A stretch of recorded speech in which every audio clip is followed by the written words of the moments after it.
right, my girls. Chapter 11.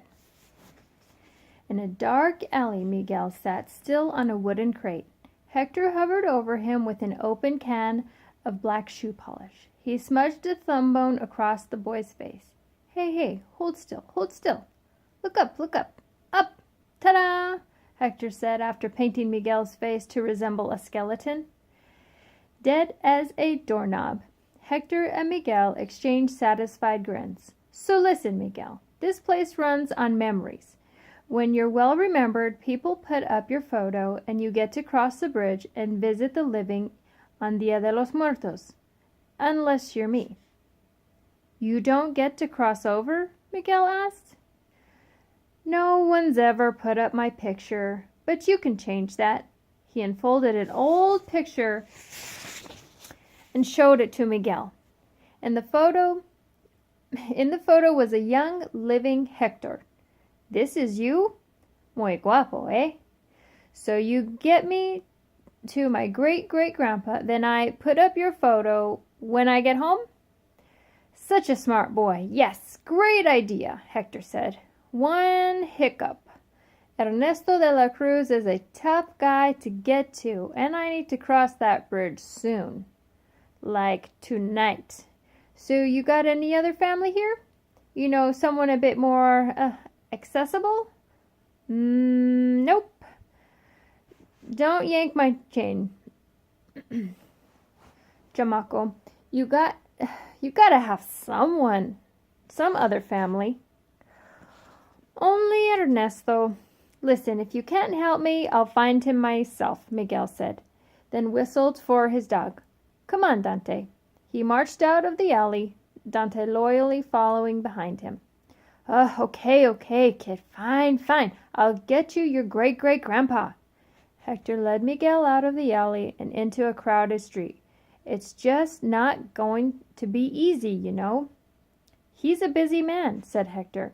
A large billboard advertising an Ernesto de la Cruz concert stopped Miguel in his tracks. Ernesto's biggest hit song, Remember Me, blared from some speakers. Ernesto de la Cruz's Sunshine Spectacular, Miguel exclaimed. Blech. Every year, your great-great-grandpa puts on that dumb show to mark the end of Dia de los Muertos. And you can get us in? Ah. Hey, you said you had front-row tickets, Miguel said. That was a lie. I apologize. Miguel gave Hector a withering look. Cool off, chamaco. Come on, I'll get you to him. How?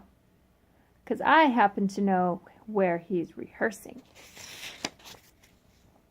Chapter 12. Hector and Miguel arrived in front of a large warehouse. Hector detached his arm and used his suspenders to sling it toward a third-floor window. This hand tapped on it. Inside, a seamstress turned away from a costume and looked. The hand waved at her. She rolled her eyes and went to let him in. You better have my dress, Hector, she yelled down. Hola, Sisi, Hector said, all smiles. Hector reattached his arm as she lowered a fire escape ladder so they could come up. Hola, Miguel said, tumbling through the window. Sisi, I lost the dress, Hector began. As Sisi started to yell at him about her Frida costume, Dante wandered away. Dante, Miguel said, following him to a big stage where performers were rehearsing. We shouldn't be in here. His dog sniffed around. Suddenly, a spirit guide monkey jumped out at Dante and leapt onto the dog's back. He rode poor Dante like he was in a rodeo. No, Dante, ven acá, Miguel said, hustling after his dog. The monkey suddenly jumped onto someone's shoulder. It was Frida Kahlo, the real one, not somebody in costume. She stood in front of the stage. Miguel reined Dante in just as she noticed them. You! How did you get in here? She said, her unibrow cocked. I just followed my... Miguel began to explain when Frida's eyes widened at the sight of Dante. Oh, the mighty Zolodog, guider of wandering spirits. Frida exclaimed, gazing at Dante. And whose spirit have you guided to me? She looked a little closer at Miguel. I don't think he's a spirit guide, Miguel answered. Ah ha ha, she cautioned. The alebrijes of this world can take many forms. They are as mysterious as they are powerful. Suddenly, the colorful patterns on Frida's monkey swirled. He opened his mouth to breathe blue fire. That's powerful, Miguel thought. Maybe Dante is special. They looked at the dog, who was busily chewing on his own leg. Unimpressed, Frida looked back to Miguel. Or maybe he's just a dog. Come, I need your eyes. Frida guided him to the front of the stage to watch a rehearsal. You are the audience, she said to Miguel. Darkness, and from the darkness, a giant papaya. The stage light zoomed in on a giant papaya prop. Dancers emerged from the papaya, and the dancers are all me. Unibrowed dancers in leotards crawled around the giant papaya, and they got to drink from the milk of their mother, who is a cactus, but also me, and her milk is not milk, but tears. Frida paused. She glanced over at Miguel. Is it too obvious? I think it's just the right amount of obvious, Miguel said. It could use some music like thunk, thunk, thunk, thunk, thunk. Frida snapped at the musicians, who started playing discordant pizzicato. Oh, Miguel said with delight, and then it could go deedle, eedle, deedle, eedle, deedle, eedle, deedle, eedle, wah. The violins followed Miguel's direction. And what if everything was on fire? Frida asked excitedly. Yes, fire everywhere. The performers gasped and exchanged concerned looks. Inspired, Frida said. She leaned in closer to Miguel. You have the spirit of an artist. Miguel stood up straighter, letting Frida's words lift him. He wished his family could see what Frida saw in him. He was an artist, not a shoemaker. Frida turned her focus back to the rehearsal.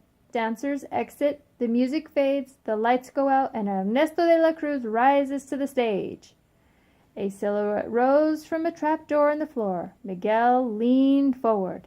Ernesto! He exclaimed. A spotlight shone on the silhouette, revealing it to be a mannequin. Huh? Frida continued to instruct the stage performers. He does a couple of songs. The sun rises. Everyone cheers. Miguel was confused. Excuse me, he said. Where's the real Ernesto de la Cruz? Ernesto doesn't do rehearsals, Frida said. He's too busy hosting that fancy party at the top of his tower. She gestured out a large window to a grand tower lit up in the distance atop a steep hill. Suddenly, Hector rounded the corner. Jamaco, you can't rush off on me like that. Come on, stop pestering the celebrities. Hector pulled him away, but Miguel resisted. You said my great-great-grandpa would be here. He's halfway across town, throwing some big party. That bum, who doesn't show up to his own rehearsal? If you're such a good friend, how come he didn't invite you? Miguel said. Hector turned to the musicians.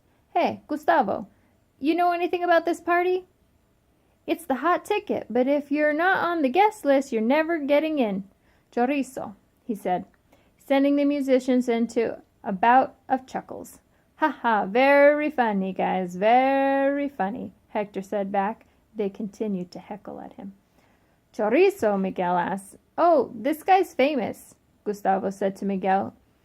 Go on, ask him how he died. Miguel looked to Hector, curious. I don't want to talk about it, Hector said. He choked on some chorizo, Gustavo said, letting out a raucous laugh along with the other musicians. Miguel couldn't help laughing a little too. I didn't choke, okay? I got food poisoning, Hector snapped, which is a big difference. The musicians laughed even more. Hector turned to Miguel. This is why I don't like musicians. A bunch of self-important jerks. Hey, I'm a musician, Miguel protested. You are? Asked Hector. Well, said Gustavo, if you really want to get to Ernesto, There is that music competition at the Plaza de la Cruz. Winners get to play at his party." "Music competition?" Miguel asked. He quickly examined his hands to check on his skeletal transformation. It had spread to another finger. He was running out of time. All right, girls. Let's see what happens tomorrow. Good night, and I love you.